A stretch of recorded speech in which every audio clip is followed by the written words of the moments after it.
యేసు ప్రభు యొక్క పునరుత్థానం ద్వారా మానవునిలో వచ్చినటువంటి మార్పులు. మొదటిది ఏంటి అనంటే సిలువలో వచ్చిన మార్పు.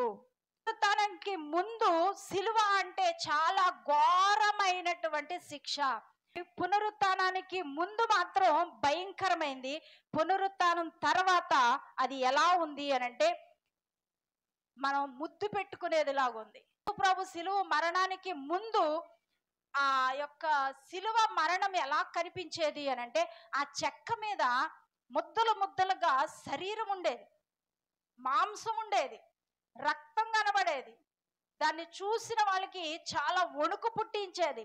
సిలువ అనే పదం ఎత్తితే చాలు ఆ దినాల్లో వణుకు కలిగేదంట. ఎందుకు అనంటే అంత ఘోరమైన శిక్ష, ఇంకా వేరే ఏ శిక్ష లేదు ఆ దినాల్లో. యేసు ప్రభు పునరుత్థానం పొందిన తర్వాత వచ్చింది దేనికి అనంటే సిలువ మనిషికి భయాన్ని పుట్టించేదే గాని ఇప్పుడు ఏం కలుగజేస్తుంది అనంటే మనకి నిరీక్షణ పుట్టిస్తా ఉంది. నిజమే, మనం కూడా చనిపోయిన తర్వాత యేసు ప్రభువును అంగీకరించి మరణించిన వారికి ఏముందనంట? పునరుత్థానం ఉంది. పూర్వం సిలువను చూస్తే దూరంగా పారిపోయేవాళ్ళు, సిలువ అంటే భయం కలుగుతా ఉండేది. కానీ ఇప్పుడు సిలువ అనేసరికి ఏమైపోయింది అనంటే అది ఒక ఆభరణం లాగా మన మెడలో వేసుకునే ఒక ఆభరణం లాగా అయిపోయింది. నిజమే కదా, చాలా మంది సిలువను ఏం చేస్తారు, ఒక ఆభరణం లాగా మెడలో వేసుకొని తిరుగుతూ ఉంటారు. అది మన గుండ్ల మీద పెట్టుకుంటే మనకేంటి ధైర్యం. యేసు ప్రభు పునరుత్థానం పొందిన తర్వాత సిలువ ద్వారా వచ్చిన మార్పు ఏంటి అనంటే సిలువ మనకి నిరీక్షణ కలిగించింది, సిలువ మనకి ధైర్యాన్ని కలిగించింది. రెండవది చూద్దాం, సమాధిలో మార్పు వచ్చింది. పునరుత్థానానికి ముందు సమాధి ఎలా ఉండేది అనంటే మనల్ని భయపెట్టేదిగా ఉండేది సమాధి. ఇక్కడతోటి చాప్టర్ క్లోజ్, ఇక్కడతోటి ఆ వ్యక్తి యొక్క జీవితం అంతమైపోయింది. కానీ యేసు ప్రభు పునరుత్థానం పొందిన తర్వాత ఏమైంది అనంటే సమాధిలో గొప్ప మార్పు వచ్చింది. చూడండి, మత్తయి సువార్త 28వ అధ్యాయం 6వ వచనం. ఆయన ఇక్కడ లేడు, ఆయన ఇక్కడ లేడు, తాను చెప్పినట్టే ఆయన లేచి ఉన్నాడు. హల్లెలూయా. యేసు యొక్క సమాధి ఇంత ప్రఖ్యాతిగాంచడానికి కారణం ఏంటి అనంటే అక్కడ ఏమీ లేకపోవడం. ఏంటి అక్కడ ఏమీ లేకపోవడం. అయితే సమాధిలో ఏముంటది, ఎముకలుంటాయి, కుళ్ళు చెత్త అంతా నింపబడి ఉంటది. కానీ ఇప్పుడు యేసు ప్రభు యొక్క సమాధిలో ఏముందంట? ఎండిపోయిన ఎముకలు ఉన్నాయా? లేవు. హల్లెలూయా. కుళ్ళిపోయిన శరీరం ఉందా? లేదు. అక్కడ ఏమీ లేదు, ఖాళీ సమాధి ఉంది. భూమి మీద బ్రతికి చనిపోయిన ప్రతి వ్యక్తి యొక్క సమాధి మూయబడి ఉంది, కానీ మన యేసయ్య యొక్క సమాధి మాత్రమే తెరవబడిన సమాధి. ఆయన తిరిగి లేచిన దేవుడు, పునరుత్థానం పొందిన దేవుడు.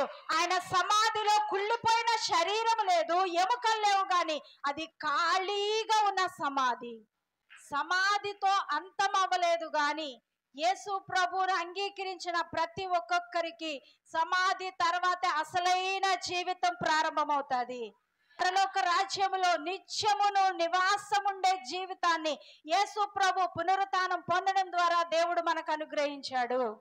ఆయన ఎలా లేపబడ్డాడో క్రీస్తునందు మృతి పొందిన మృతులు కూడా ఆ విధంగానే లేపబడతారు. మన సమాధులు కూడా ఖాళీగా ఉంటాయి. ఇప్పుడు చూడండి, చాలా మంది హతసాక్షులు అయిపోయారు. యేసు ప్రభు కోసం హతసాక్షులైన వాళ్ళు చాలా మంది ఉన్నారు. అంటే వారిని సమాధి భయపెట్టలేదు కదా. సమాధి భయపెడితే కనుక వాళ్ళు హతసాక్షులు అవుతారా? అమ్మో నేను చచ్చిపోతానేమో అనే భయం వెంటాడుతుంది. కానీ యేసు ప్రభు కోసం హతసాక్షులు అయిపోయారు అని అంటే వారికి ఏది భయం కలగలేదు అనంటే సమాధి భయం కలగలేదు, చావు భయం అనేది లేదు. కళ్ళు మూస్తే మళ్ళీ ఎక్కడ కళ్ళు తెరుస్తాం? పరలోకంలో కళ్ళు తెరుస్తాం. ఆ మాత్రానికి సమాధి గురించి భయం ఎందుకు మనకి కదా. ఎన్ని అడుగులు గొయ్యి తీస్తే మనకేంటి, అందులో పువ్వులు వేసారా, బట్టలు వేసారా, నిన్ను పెట్టారా, ఏం అవసరం లేదు. ఇక్కడ కళ్ళు మొత్తం అక్కడ కళ్ళు తెరుచుకుంటాం. కానీ ఎవరికి భయము అని అంటే సజీవుడు దేవుడు, మన యేసు ప్రభు సజీవుడు అన్న వాళ్ళకి ఈ ధైర్యం ఉంటది, కానీ అలా నమ్మని వాళ్ళకి ఏముంటది అని అంటే భయం ఉంటుంది. 15వ అధ్యాయం 51, 52 వచనాలు. మార్పు వస్తుంది ఇప్పుడు మన శరీరములో మార్పు. మొదట ఏమన్నాను? సిలువలో మార్పు. రెండవది సమాధిలో మార్పు. ఇప్పుడు మూడవది పౌలు గారు ఎందులో మార్పు వస్తుంది అంటున్నాడు? శరీరములో మార్పు. ఏంట మర్మం? చచ్చిపోయిన నేను ఎలా లేపబడతాను? మన శరీరానికి మహిమ దేహము వస్తాది. నువ్వు చనిపోయిన తర్వాత కనురెప్ప పాటులో ఏమైపోతావంట? మరలా పరలోకానికి వెళ్తావు అంటున్నాడు. కనురెప్ప పాటులో ఏం జరుగుతుంది అని అంటే నీ యొక్క శరీరానికి మహిమ దేహాన్ని దేవుడు ఇస్తాడు. యేసు ప్రభు యొక్క దినాల్లో కూడా అదే జరిగింది. దానే ఇక్కడ పౌలు గారు చెప్తున్నారు. మర్మం ఏంటి?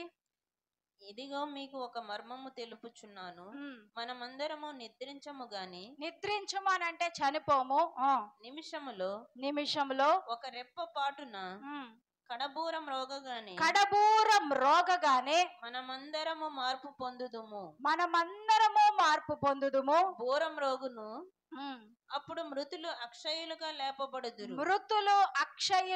లేపబడుదురు. మనము మార్పు పొందుదుము. క్షయమైన ఈ శరీరము అక్షయతను ధరించుకొనవలసి ఉన్నది.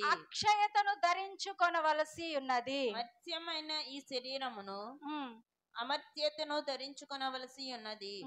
ఈ క్షయమైనది అక్షయతను ధరించుకొనినప్పుడు, ఈ మత్యమైనది అమర్త్యతను ధరించుకొనినప్పుడు విజయమందు మరణము మృంగివేయబడెను అని వ్రాయబడిన వాక్యము నెరవేరును. యేసు ఎలా అయితే మహిమ దేహాన్ని ధరించుకున్నాడో అలాగే చనిపోయిన మనకి కూడా ఏమి ఇవ్వబడతాది అనంటే మహిమ దేహాలు ఇవ్వబడతాయి.